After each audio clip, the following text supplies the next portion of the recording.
The concept of a closed-border microstate is a fascinating geopolitical paradox.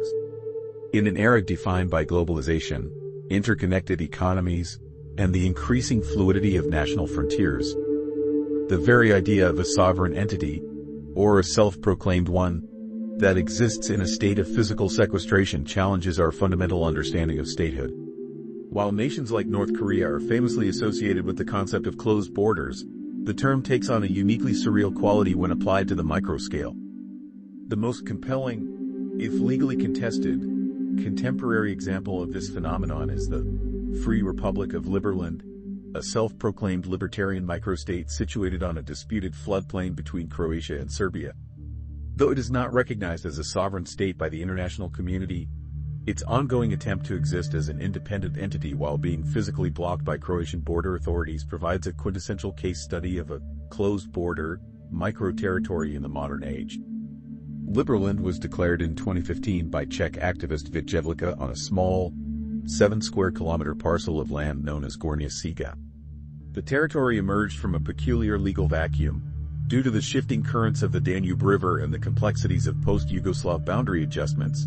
Neither Croatia nor Serbia appeared eager to claim this specific plot of land as their own. Jedlička seized upon this ambiguity, declaring the area a libertarian utopia, a tax-free zone where individual liberty and private property would be the only governing principles. However, the vision of an open, borderless society was immediately confronted by a harsh, restrictive physical reality. The Croatian government, eventually asserting its own sovereignty over the territory to maintain regional security, implemented a strict policy of denial, effectively turning a would-be sanctuary into a guarded zone. For years, the borders of Liberland have been effectively closed by Croatian security forces.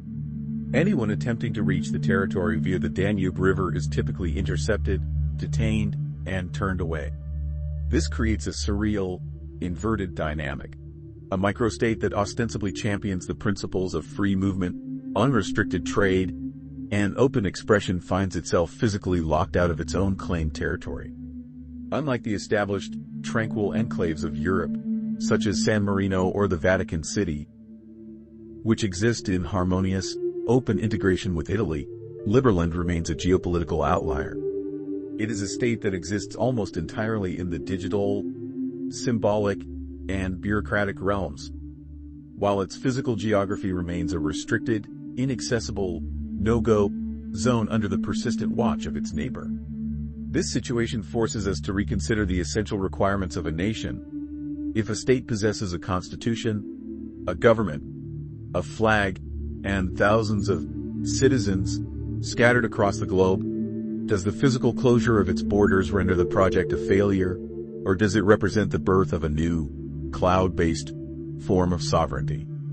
The ongoing sequestration of Liberland highlights a fundamental tension in modern geopolitics: the clash between digital ideals and the uncompromising reality of territorial sovereignty. While the organizers of Liberland have successfully utilized blockchain technology to issue e-residency cards, organize democratic votes, and foster a global community of supporters, they remain tethered to a physical reality they cannot control.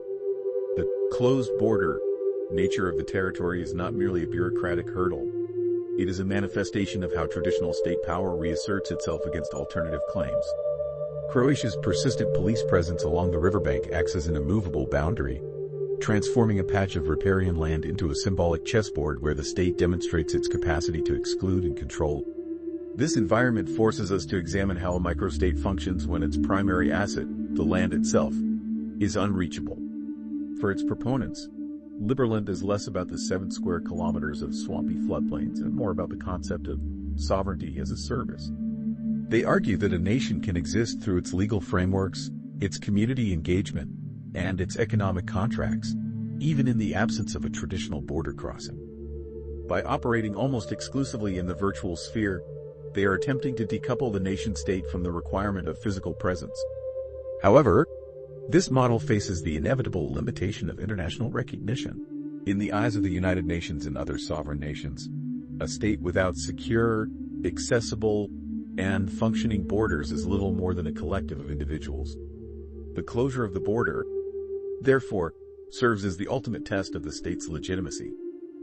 Furthermore, the experience of being a closed border microstate creates a unique internal psychology among its adherents. When a border is closed, the space inside it becomes mythologized. It transitions from being a simple geographical feature to a symbol of resistance. Every attempt to penetrate the border, whether by boat, drone, or diplomatic negotiation, is documented and shared with the online community, reinforcing the narrative of a struggle against an established power. This creates a high level of engagement among citizens who may never step foot on the territory but feel deeply connected to the mission. The physical closure, ironically, provides the friction necessary to keep the movement alive. Without the external opposition from Croatian authorities, Liberland might have faded into obscurity. With the closed border, it remains a focal point for those seeking to challenge the traditional, centralized definitions of what constitutes a modern nation. The long-term sustainability of such a project raises profound questions about the future of political geography. Can a nation survive indefinitely in a state of suspended animation, where its territory is perpetually inaccessible and its sovereignty remains a theoretical claim rather than a practical reality? History is replete with examples of governments in exile that maintained their legitimacy for decades while residing in foreign capitals. Yet these entities usually benefited from a pre-existing history of recognized sovereignty. Liberland lacks this foundation, making its persistence as a closed border project an unprecedented experiment in modern statecraft. It stands as a bridge between the physical world of historical borders and the emerging, intangible world of decentralized digital governance, where territory may eventually become secondary to the network that claims it. Ultimately, the closure of Liberland's borders serves as a poignant reminder that sovereignty is, at its core, a performative act. It requires the ability to exclude others, manage the movement of people, and exert force within a defined space. By denying entry, the Croatian state is not just policing a riverbank. It is enforcing the traditional monopoly on power that has defined the international order for centuries. Liberland's response, to retreat into the digital sphere and wait for a diplomatic breakthrough, represents a modern attempt to outmaneuver this traditional power. Whether or not Liberland ever achieves true recognition, its existence forces a conversation about the obsolescence of current border models in an increasingly virtual world. It highlights that as long as humanity continues to organize itself into states, the physical control of land will remain the ultimate arbiter of truth. In the final assessment, the closed border microstate is not a failure of vision, but a demonstration of the sheer inertia of the current geopolitical system.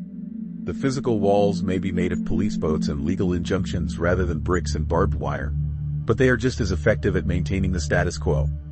For those who watch from the outside, Liberland serves as a mirror held up to the nation-state, reflecting back our own dependencies on fixed borders and centralized authority. While the gates remain shut, the experiment continues to evolve, proving that even in a world of rigid boundaries, the pursuit of new political forms is an irrepressible human drive.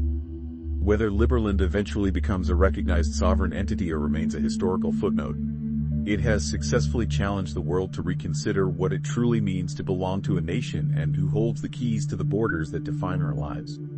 The fascination with the closed border microstate, and the case of Liberland in particular, often stems from a misunderstanding of what a border represents in the 21st century.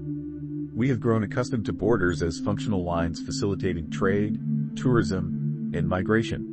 But in the context of a microstate, they revert to their most primal purpose: demarcation. By maintaining a closed border policy, the neighboring state is not merely regulating traffic, it is protecting the integrity of the state-centric system itself. If an unauthorized microstate were allowed to function openly, it would create a dangerous precedent for secessionist movements and territorial fragmentation worldwide. Thus, the closure is a defensive act of the international order against a disruptive, bottom-up challenge to its monopoly on sovereignty.